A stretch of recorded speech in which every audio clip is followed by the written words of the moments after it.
आपल्याला राग का येतो, त्याहीपेक्षा आपल्याला राग कसा येतो. राग येण्याची जी परिस्थिती असते, नेमकी त्यावेळेस आपली मनस्थिती काय होते, याचा कधी आपण विचारच करत नाही. राग आणता येत नाही. आर्टिफिशियली किंवा नाटकीपणानं रागावू शकू, परंतु अंतर्मनातून अगदी चिरवेदनेनं आपण रागावू शकत नाही ठरवून.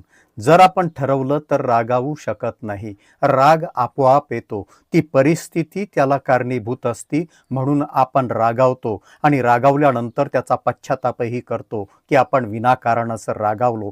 राग येणं हे आपल्या हाती नाही. हे आपल्या हाती आणण्यासाठी आपल्याला तसं प्रबळ बनावं लागतं. आपल्याला तसं आपलं माइंड आपल्या हातामध्ये ठेवावं लागतं. आपल्याला तसं मेडिटेशननं साऊंडफुल व्हावं लागतं आणि आपल्याला शांत पॉवरफुल व्हावं लागतं.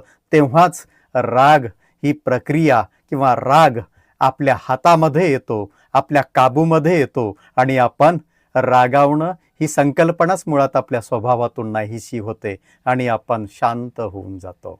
नमस्कार.